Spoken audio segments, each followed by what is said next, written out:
A very good evening to all of you, friends, and thank you so much for joining today evening this session live from actually across the country.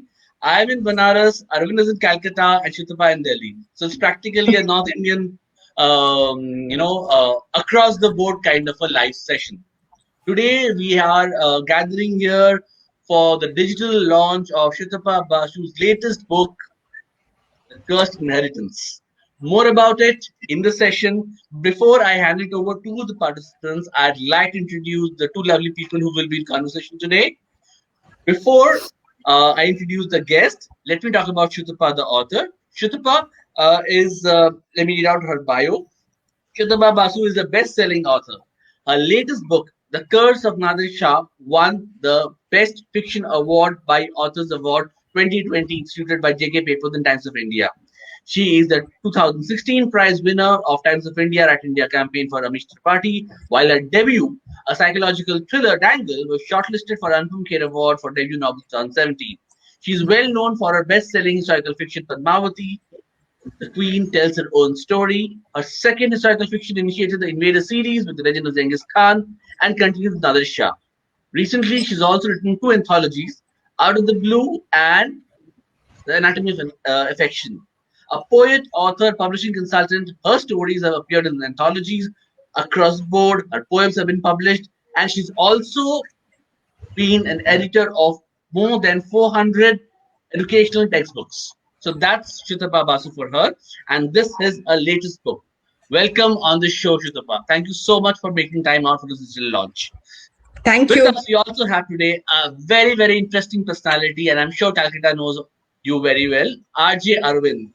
He has been with radio for many, many years now, and he claims to be a part of the fraternity for a long, long time. He loves music. After he sleeps, dies, and loves music, and I know how big a fan he is. And it's a great, great pleasure to have you with us today, Arvind. Arvind will be in conversation with Shitapa for the evening today. Before I hand it over to Arvind, I would like to thank our host today, which is Starmark Books. Starmark has been a great, great support.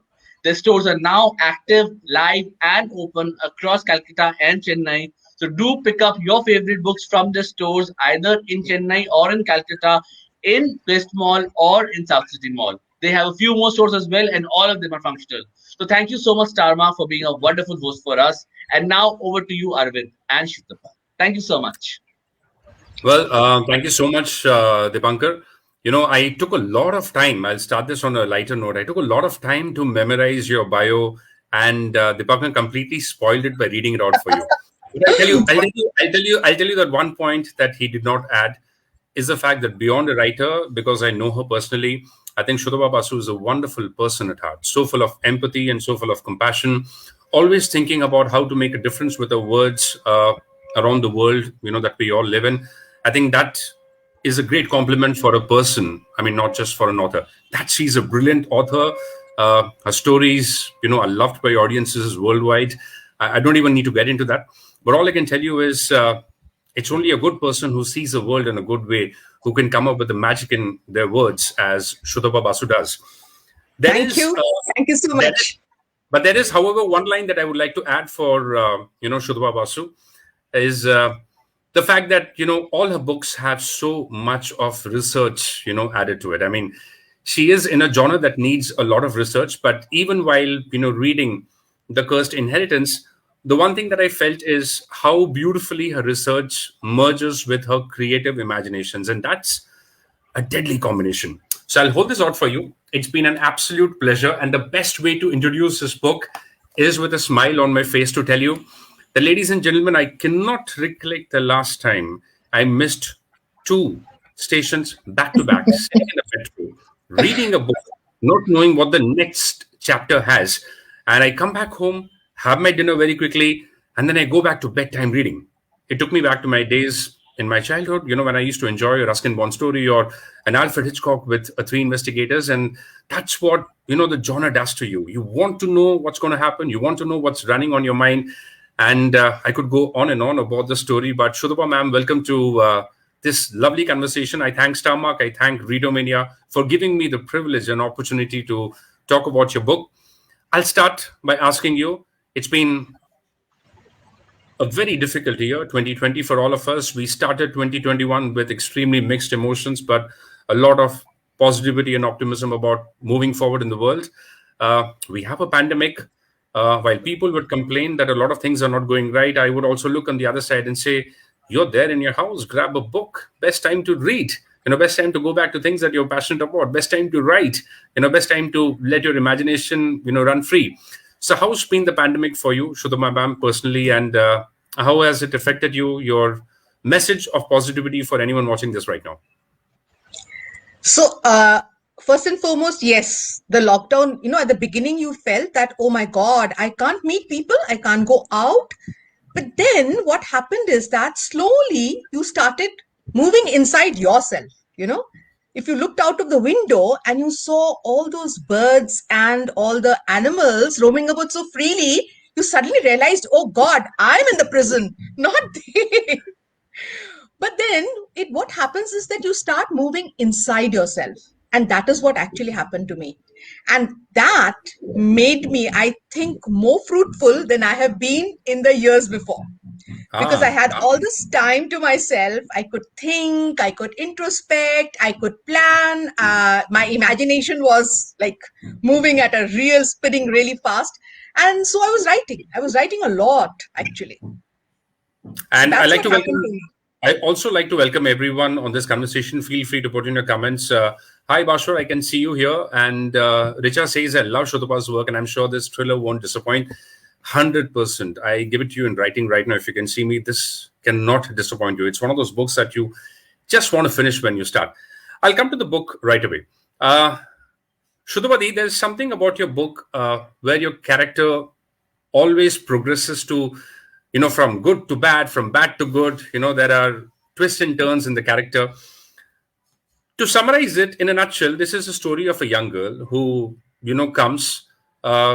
even the house, Sarkar Badi in The Cursed Inheritance is a character in its own way. I first like to ask you, in your previous books, you've always had a reference point. I mean, historical fiction, you've always had reference points for characters, other books to read. Here I witness Sarkar Badi, which itself is a character in its own way. I mean, there are attics, there's a beautiful courtyard, there are kids playing in that, and it gives you that sense of mystery, but also that sense of nostalgia that you feel with the house. So is there a Sarkar Badi in your life that you had as a reference point when you were writing about the house in particular? Absolutely. So, I've not been born and brought up in Kolkata. So when I got married, I started living there a little more than, just being a visitor. So the first time I went into those North Calcutta alleys, and I looked at those houses which are there, those typical zamindari houses. I was completely mystified. I used to keep imagining, I wonder who lives in it now, who used to live in it, and what stories these walls would be able to tell me if they could speak. So that is where that is my reference point, actually. That these mansions are there, these mansions, if they could speak, what tales, what stories we would get from them. And each one of them has a personality. If you really look at them very, very carefully, you will find that each one of them has a personality.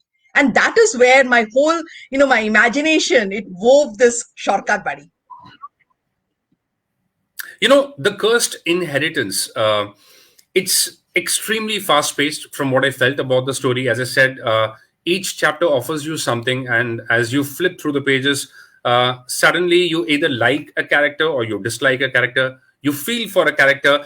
And I have to confess, I actually called her up, right in the middle of all that reading. And I was like, what's going to happen? What's going to happen? Tell me what's going to happen. And she was like, you need to finish it. I was like, I don't want to spoil. I don't want to put any spoilers on the conversation today.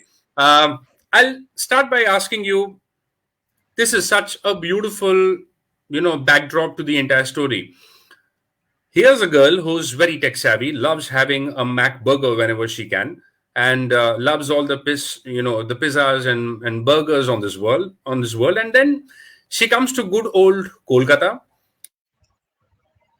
and different way of looking at how people are even called Dada, or how they eat with charcoal and wood in the kitchen. It's a very strange world for her. But the one thing that I really enjoyed about Anna's character is how she decides to do it on her own. I mean, she could have easily called for help, called her brother. It's a strange place, and I mean, she's just only partially Bengali, courtesy her father's roots, but she knows nothing about India, nothing about the city that she's going into, and yet she has this little adamant behavior with Gonuda, who's actually Ganeshda in the story, saying, "Na, ami dekhe nebo, I'll manage this on my own." How did you come up with this story? And it's so strong, and that makes Anna's character, it establishes her right at the start as the most central character for the story, who's going to do it on her own without any help. So let me first come to the environment. So Anna has not been brought up in India at all. This is the first time that she's coming to India. So everything is new for her. And she's, the way she's looking at the world is through these spectacles of her past conditioning, which is completely un-Indian. I will not use say which nationality, but completely un-Indian. And then the entire environment, what I would call heritage, the entire environment of this old house, half ruined. I mean, it's all in a very, very bad state, but it's still very grand. Then she comes across this man who says, "You should call me Gonuda." And she's wondering, how can you call somebody brother? Da is brother, she knows, from the little Bangla that she knows, that Da is brother. And this man seems nearly as old as my father. How do I call him Da? But then she thinks, okay, so this must be the custom here. Then she comes across this lady inside the house who apparently is a domestic help, but everybody calls her Mashi. So that is another new thing for her, that, okay, so this, this whole sense of respect that the Bengali culture has for anybody, doesn't matter what their economic status, is again something that she sort of, for the first time, she's introduced to it. And then as she starts staying there, she comes across the Tola Unun, where, you have this bucket and you have a vent and it's, covered, heaped with coal, and then it's lighted and then it's kept outside so that all the fumes and smoke go into the sky and pollute Kolkata's blue sky. And she sees, oh my God, so many fumes are going up. So it's not just her house or Lokhi Mashi who's doing it, but so many other houses in Kolkata. Again, it's a very, very, very common scene of Kolkata, which I had encountered when I started staying there. I used to wonder, oh my God, in the morning, everywhere, if you look at the sky, you have these smoky fumes going. So that is a part of Kolkata. That's what makes Kolkata what Kolkata is. And then when she comes to this inside the house, slowly as she starts staying there, it seems to her that the mansion is speaking to her. It may be just making those aching sounds that old houses make, but it almost seems to her that it's speaking to her. And then Lokhi Mashi, she, like you just said, she's very fond of burgers and she feels that burgers are a safe food to eat. But slowly, this old, kind lady, introduces her to the typical Bengali cuisine, which is, marmlet. The marmlet. Oh my God. Nobody else can make a marmlet like they make it in Bengal. Lokhi Mashi. Yeah. And she's wondering, what is this marmlet?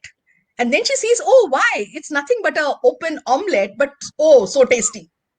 So these are what actually, we consider heritage. These are like a house or a monument or architect is tangible. But these things like customs, nuances in the language, a cuisine, a taste, these are all intangible features of heritage. And if we do not talk about it, we do not write about it, we do not expose people to it, especially the younger generation, it will get lost. And I don't think it should get lost. It's very, very precious and we should hold on to it. And that's what I have tried to do by bringing that environment, introducing that environment to Anahita. Now, the next thing that you spoke about, her character. Well, Anahita is... shall I say that she's a typical Bengali woman who will not let it go? Yeah? So she has that determination. Yeah, I'll do it. So that's where her roots come in. আমি নিজে করব আর আমি পারবো, I'll do it. And that, I think, comes from her roots. At the end of the day, the Bengali blood is very strong in her. And otherwise also, I would say that most of my protagonists, even in my historical fiction, I have always kept, my protagonists have always been very strong people who knew what they wanted. They had their own voices, they expressed it, even though they could be living in the 11th century, but even there, given their circumstances, they still made a mark. And Anahita is no different. So what if she's young? So what if she's in contemporary India? And so what if she doesn't know? She hardly knows the area around she only knows the area around the mansion. If you leave her alone, she will not be able to go anywhere in Kolkata. And yet she has that determination that I will get to the bottom of this mystery. I mean, so what if, even if there is no electricity in Shokarabadi, she knows how to use a smartphone, to the best possible way. Yes, and there's no running water. She has to use water in the buckets because, water can't be pumped up because there's no electricity. But the best part I liked about Anna's character, she prefers to be called Anna. If you read the book, you'll understand that.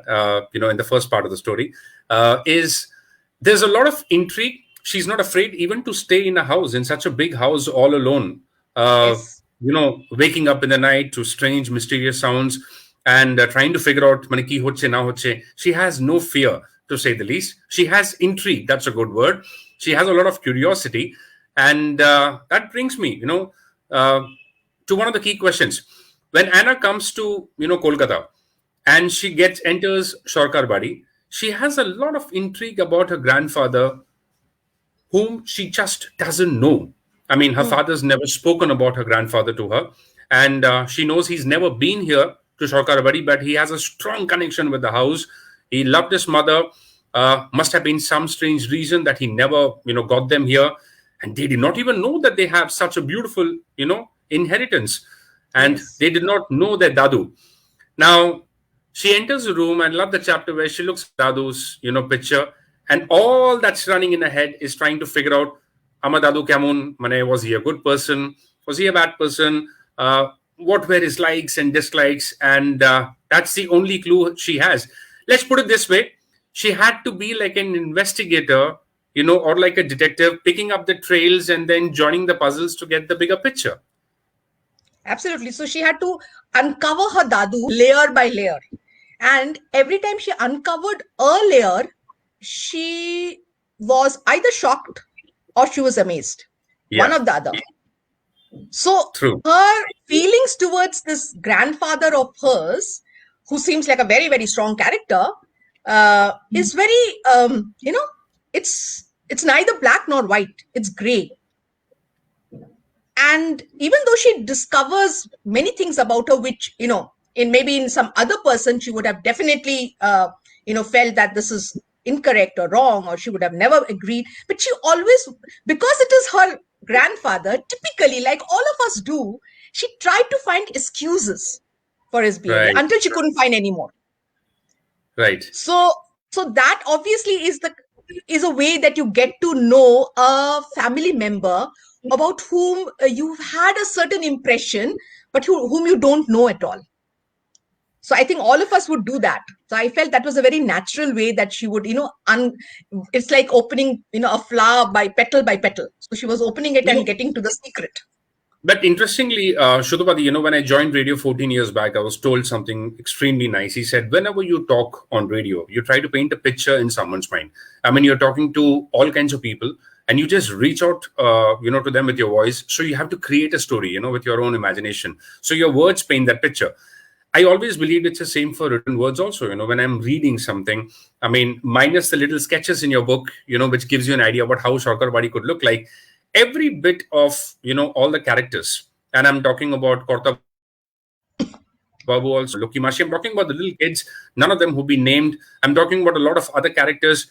They remind me so much about the city that I live in, good old Calcutta. I did not say Kolkata. I never mentioned Kolkata. I said Calcutta. It takes me back to good old days, jekhane Durga Puja would happen in the house. It takes me back to good old days where you could have bhog and then khichdi or egg curry and then machhe jhol and all of that, happening in this one little courtyard with family members around, and then different stories evolving from them. Bit of your travel freak inside you. You travel so much, and I'm sure you've documented, so many incidents all across. This is a question that I had for you, which even, Bhasha Mukherjee has rightfully put. Mythological fiction, I mean, it's been an area of your specialty, and if, with all modesty, I may add, you have specialized it and taken it to a completely different level with all your previous books. How different was it writing, The Cursed Inheritance? A very different book compared to your previous books and your previous stories. Okay, so first let me little correction. My previous books are not mythological fiction; they're historical fiction. There's a difference. Which is Padmavati. Mythology. Yeah, no, that's also history. Yes. So there could be reasons why people may not consider it history, but it is right now it's still history, and the other characters are all history in Padmavati. So historical fiction is based on history, on facts, and on history which has already been written. While mythology is something which could or could not be, so could go into fantasy as well. Okay, now you are telling me how is it that when I've been writing historical fiction, how did I start writing something like this? Let me tell you first, my two favorite genres are historical fiction and thrillers. So I have been writing historical fiction, but this story, this tale has been running in my head for quite a while, and especially the mansion. I mean, I already had this mansion in my imagination that it's going to look like this, it's going to have this, and so on. And I was like waiting to put it into a story. So this story is something that I had envisioned, I had thought I will write for quite a long time. Because when I was younger, stories by, say, Hardy Boys or stories, Satyajit Ray stories. So always I was mystified by the amateur sleuth who was not a professional detective, but he or she would use their powers of observation, use their intelligence, focus, and that is how they would get to the bottom of the mystery. Why was I more mystified by them? Because I used to imagine if they can do it, I can also do it. So maybe I'll also one day become a sleuth like them and be able to uncover mysteries. That is also the reason why, one of the reasons why this story crept into my mind. But if you read the story, you will find that it does have connections with history in some way. So you have so you have the Egyptian mythology coming in. You have the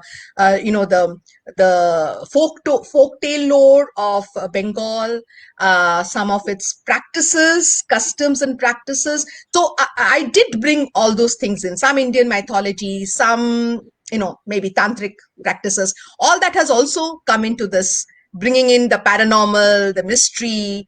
And the secrets of old mansions. I put them all together because they were all running in my head. So it's not that I've completely diverted from a book which needs research, because this one also needed a lot of research. So I had to do research like I do for the historical fiction. I had to do it for this as well.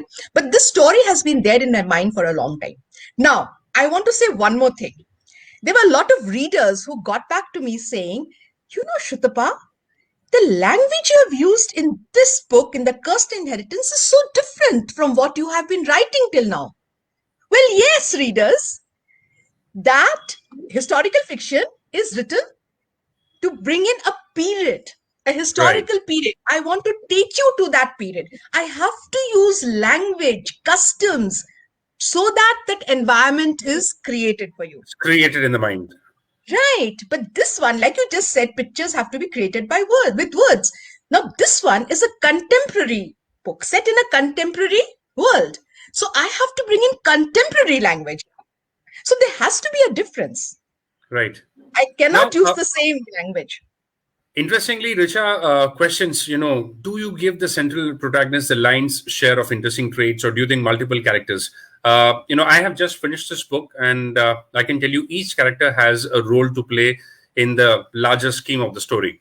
But interestingly, I now would like to come to Dadu's character. as puts it, you like him, you hate him, you are confused whether you think of him as a father who's missing a son, or just about someone who wants to get his work done. And that's a nice way of putting it, I guess. As I said, I want no spoilers, as I do this little conversation here. You also feel for him, an old man dying all alone without his son, having not had a chance to interact with them. And given the pain of, being in a house which was surrounded or with so many people around, constant, so much noise and so many people around for company, suddenly becoming this very desolate and very isolated house. It's kind of a reflection of his own life, isn't it? I mean, it would have started with so much of promise and all the things that he could have done with his life. And then why he ends up being alone is a major part of the story. Why he has to leave a clue without trusting someone who's been his caretaker for as long as 30 or 40 or 50 odd years.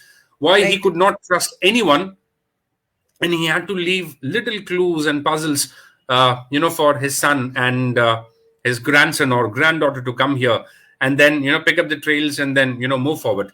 Tell me something about Dadu's character. Mane, you said the inner world of Anna is very clear in my mind right now.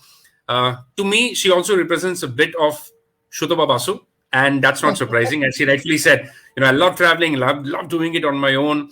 I can see where these influences come from. But Dadu's character is one like I have never ever read before. Extremely complex, extremely layered. You could like him, you could hate him, you could sympathize with the situation, or you just can't ignore him. That's the right word. So, Arvind, this has always been the way I have wanted to present my characters. It's the readers who should decide whether they like, they dislike, or they're just grey about the character. Whatever they may feel about the character, like you said, they cannot ignore the character. So I never, give a kind of epithet, a name or something. The character is all there because that is what human personality is. Human personality is in layers. Nobody's all good and nobody's all bad. Right.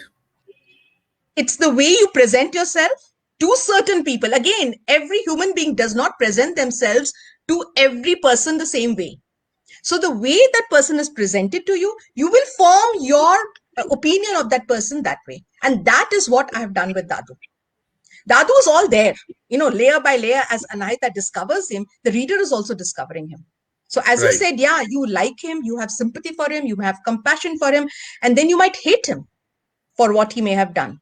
But then you might also find justification for what he has done. So I leave it all to the reader. And I think that's the fun of it all. So we covered the inner world of Anna, Dadu, and Lokimashi, and also very sweet, Gonoda. Gonoda is the typical Bangali guy who's just coming. But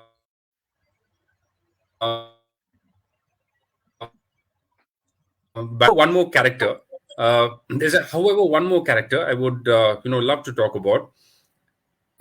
All the little kids who come and play, and you made Lokimashi into a beautiful storyteller. Golpo Didu, mane shobai dake take golper Didu bole, and they come in the evenings. As I said, just sticking with Dadu here, there's a certain part of that story where Lokimashi looks at Anna and say, Korta Babu did not like it. And, Dadu did not like even kids coming into his house. And ora okhane boshe shudhu golpogulo shunche. These are, slum kids or orphans who had a very, very tough life. And for them, that story was a way of escaping. Lokimashi's character, was so sweet. And amongst all the boys, there's also this one boy who goes on to help, Anna in her quest for finding, what she has to find. Talk to me a little about the kid with the sweet, cute, innocent eyes. But may I add, gives you a nice chill as you read the first few chapters. It really gives you and leaves you in utter confusion as to who that kid could be. That's the whole point. Yeah. That's what I want to do. I'm not going to say anything more than that. Nor can I. All I can say is that here's this visitor who's very cute, who's a kid, a little boy. He's got and he's fascinated by certain things that Anna has. And he tells her how lucky she is because she has all these things. But somewhere, some words of his strike Anna. Sometimes she wonders, is he the child and I the adult? Or is it the other way around? So he is very intriguing. And I would like the reader to constantly wonder who he is. What is his identity? Why does he speak like that? I want the reader to constantly question that. And that should keep coming up. That should keep coming up, So all I can tell you is with a smile on my face is and that's how the genre should be. It should excite you. We have our own guesswork as we are reading a story, right? I mean, we look at the character and say, "Eta hote pare, oda hote pare, eta hote pare na, eta hote pare na," and in the end, Shrutaba ma'am does what she does best, and okay, so this is what happened. That's how a nice, cozy, mystery thriller should be. When I was reading, the suspense is there, and yet it's cozy, and you finish with it. So when I was reading the first few chapters, I felt a little chill in the room as I was reading it, and that's how it should be. And then in the end, as the story progressed, as I said, I gave her a call right in the middle, so unethical of me. But I was so intrigued. I was like, before I enter the meeting, I need to find out. I loved it. Yeah. No, I have one more question from, hi, Siddharth. Hi, Rituparna. Hi, Rajalakshmi Guha. Hi, Mr. Ramendra Kumar. I need to welcome everyone. Joining us. Which was the easiest and toughest part as far as writing The Cursed Inheritance is concerned? So the easy part was describing the mansion, because it has been living in my mind for so long and just knocking on my mind. Let me come out. Let me come out. So that was the easy part. The tough part was probably placing those clues. That was tough. Right. Making those, I will not go beyond that. Yes. Yeah, I mean, we'll call that, puzzles, that you need to solve as you go through the chapters. And I think that's where your experience as a poet also comes in very handy. Shrutapa, you're a brilliant poet yourself. You have sheer magic and passion and, a lot of, firepower in your words. But you mixed it up so well. I mean, this was poetry, but in a very different form. I think that's the best I can tell you, unless you read the book and you understand what I'm trying to say. Right. Yes, you're right. Though most of the time when I write poetry, I never plan to write poetry. Poems are like butterflies, they sit on my shoulder. If I don't catch them, hold them, they'll just fly away. So I have to quickly catch them and I quickly write down whatever they're telling me. So poems just happen. I don't plan poems. And right. But yes, for this one also, I had to I had to plan somewhat, but then much of it just happened. A lot of beautiful instances that Shrutapa ma'am has used in the story will remind you of rural Bengal. Mane apnara jodi grame jan, and if I can talk in Bangla, when you go to a gram, they still use charcoal, they still use wood for cooking, and the taste of food is very, very different when you have it with wood. And I've experienced it personally. I always thought that gas stuff, okay, kerosene maybe a little bit, but no, this is something. I mean, the taste was completely different, and that's a bit of a reference point. It has its own significance in the story because Anna represents each one of us who have lived an urban life. We live with the burgers and the pizzas and the pastas and, having, to order food from the comfort of our house. We watch, movies on OTT. But there's still, a major part of our country that lives on the rural countryside.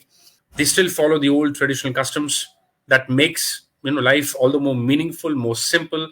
And suddenly, while relating to Anna's character, I was thinking, I could live without a mobile phone. I could live without a gas connection in my house, and I could still, cook. I could still survive, and hell, I could have better food if I may add. So, would you like to, share some beautiful travel stories where you experienced, food made on charcoal and wood, and you discover the taste, and you said, I have to include this in some of my stories when I write? Absolutely. So this happened again. I'll go back to when I was pretty young, just newly married, and I had just come to Kolkata. My husband's home is in Kolkata, and my mother-in-law, she would cook on this tola unun, and I'll tell you what she used to cook. A favorite dish of all Bengalis: mutton curry, mangsho jhol. And not cooked in the pressure cooker. She would cook it in this patila, nice big patila, and it would cook, for hours on that charcoal fire. And the taste, I mean, heavenly. I had never tasted anything so good, and that has remained with me. That okay, I mean, look, charcoal, yeah, it takes time and it takes patience. And yes, you do get the fumes in your eyes, and the Right. eyes will water, all that will happen. But the end result, oh, it's worth it all. So I had to bring this in. I really, really had to bring this in. And with a smile, it reminded me of a show that I had done, and as you said, North Kolkata. One of the very few places where you get an ICMIC pressure cooker. I don't know how many of you have heard this term, but ekdom ওই tiffin box এর মতন থাকে, and on the base you actually put charcoal. And you carry it with you. Back in those days, 50s or 60s, people used to carry this. They just put the rice and the curry and everything else and then cook on its own. And the taste was so very different. Very, very few places in Kolkata still order that or make that. Okay, before I ask you to read the first couple of lines from the first chapter, I will ask you a question right now. Do you believe in paranormal activities? Do you believe in a world beyond the physical world that we live in? Do you believe that when someone dies, they can communicate to us? Do you believe that, just to put it short, do you believe in the paranormal realities? I do. It's such a debatable thing for all of us. Some of us. I do. Yeah. I do believe that if you are sensitive enough, and you will be able to feel these souls around you, and mostly these souls would give you positive vibes. They will protect you, they will shelter you. So this whole thing of people being afraid of paranormal, yeah, I'm sure there could be also souls who might want to do harm to you, but most of the time they are protecting you, they are sheltering you, they are blessing you. That's what I believe. They're guiding you. It's a guiding force. Yes. Guiding force. Absolutely. So, Shudhaba ma'am, how about a little reading session from your favorite chapter in the book? I leave the choice to you, by the way. Okay, so since we've been talking so much about the mansion, and the mansion is a character, let me read about the mansion and as Anahita sees it for the first time. Yeah. So this is the picture. This is a picture of the mansion. Simmering Kolkata pounced on me as I stepped out of the clammy, chilled cab and looked up. Against a grimy sky, the edifice towered above me. Sharkar Badi, elegant and regal, she dominated the street amidst grimy old houses huddling over each other in bleak rows. Only one suitcase? Queried Mr. Raha. Spellbound by the sight before me, I nodded absent-mindedly. 4 tall fluting columns glided upwards, carrying a vaulted roof. High above the front 2 pillars, a 3-cornered marble panel faced the street. Tilting my head, I could make out a frieze carved into the stone, a pair of springing lions amidst decorative vines. Between them was a plaque with the words in Bengali script. Wide marble steps led into the deep porch with iron gates set at the far end. It's magnificent, I breathed, like a Greek temple. Yes, it is, agreed the estate manager who had met me at the airport. It has been your family's home for many, many years. Dad never told us that his home was this grand. Pride swelled up, choking my throat, even though I was seeing it for the first time. And this opulent mansion is now ours? Unbelievable. I pulled up the grip of my blue spinner and followed the manager up the steps. Closer scrutiny inside the porch melted my rapture a little. Time had whisked its brush over the splendid monument. Rather than being the belle of the ball, Sarkar Bari looked more like an aging monarch put out to field. Paint peeled off her columns, the marble steps and floor were sadly blotched and cracked. Still, I could not help envisioning it as the vain Cinderella, unaccepting that midnight had come and gone. So that is the mansion.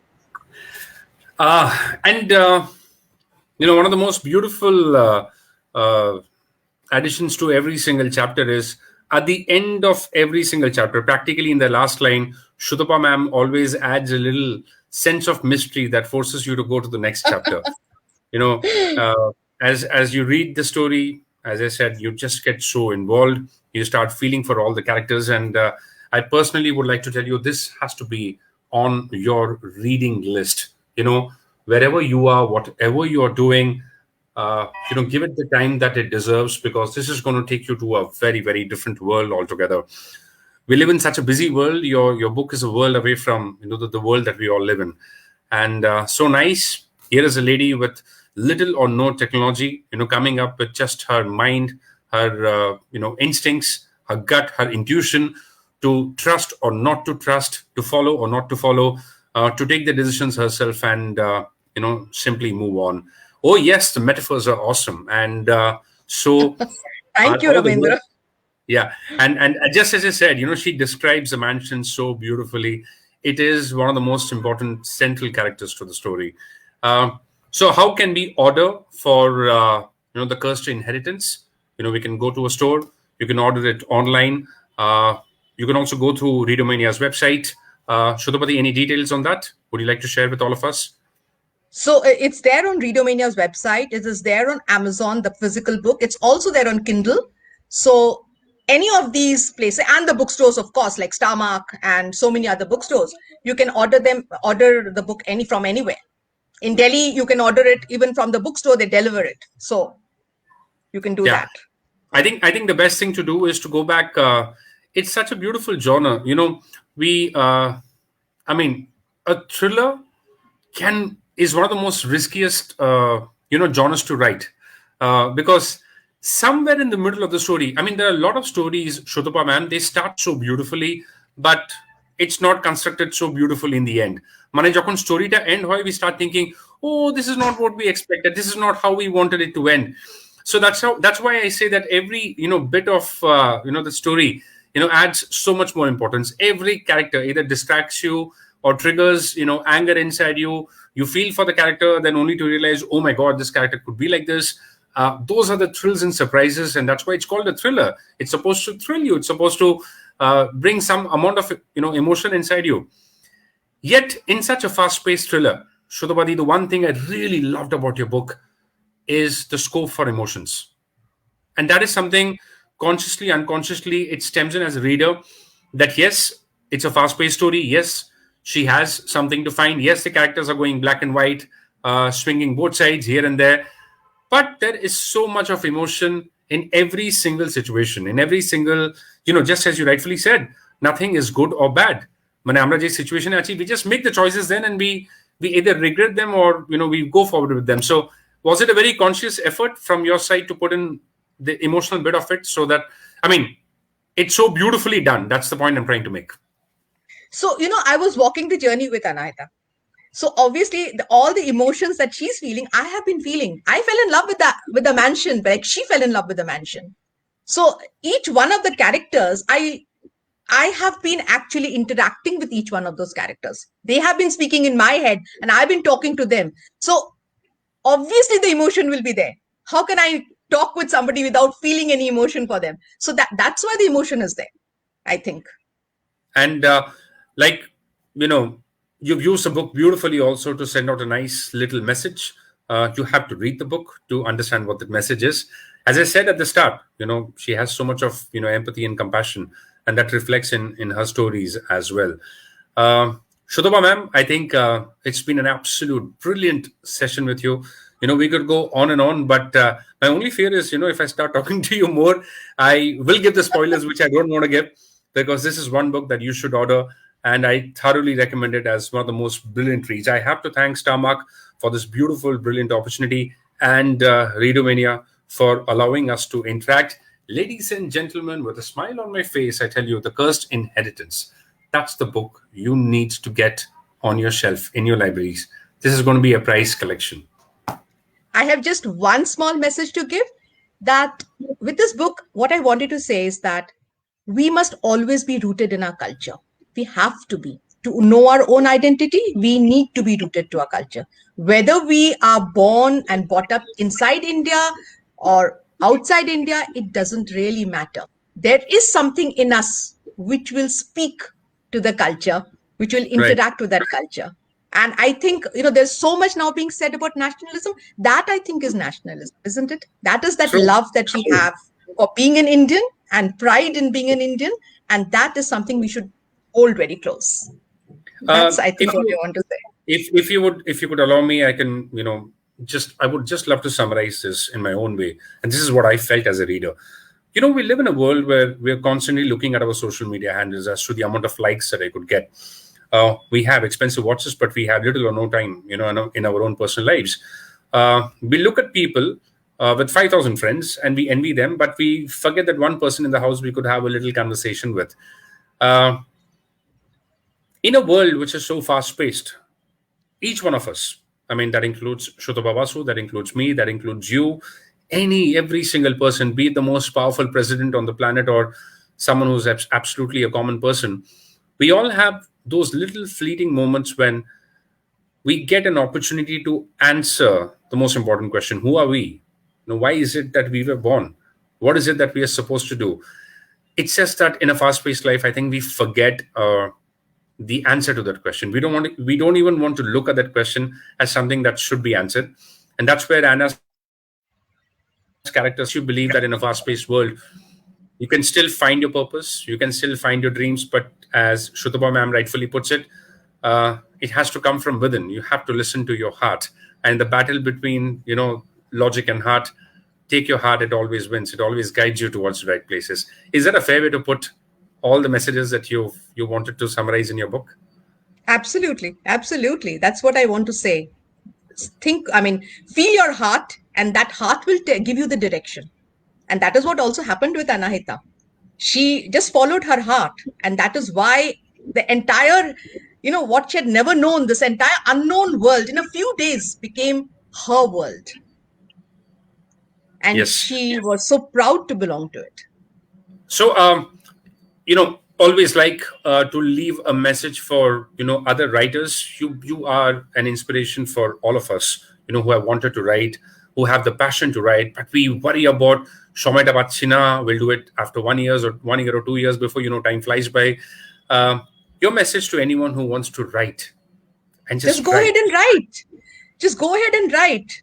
That's all you have to do. If you don't take your own writing seriously, don't find the time for it, then who else will? Who else will take it seriously? So just, if you want to, you will find the time, just go ahead and write. Absolutely. It's been a brilliant evening and a lovely conversation that I've enjoyed with you, Shutaba ma'am. And thank you so much.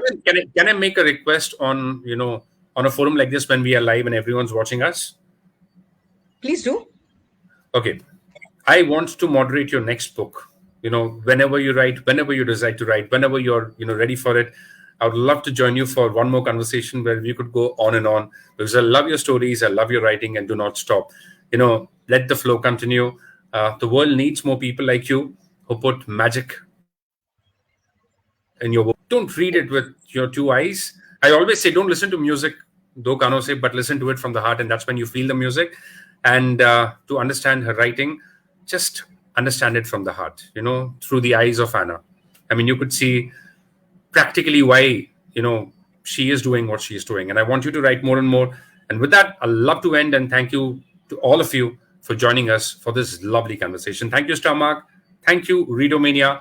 Once again, I have finished it, and I think you should, after this conversation, listen to your heart. If your heart's telling you, I need to find this book, The Cursed Inheritance, then simply go online, book it, get it delivered, and do drop in a comment. You have a lovely website also where people could drop in comments. The Readomania website is always there, but there's also a brilliant place where you anchor a talk show of sorts where you are meeting people from different walks of life, isn't it?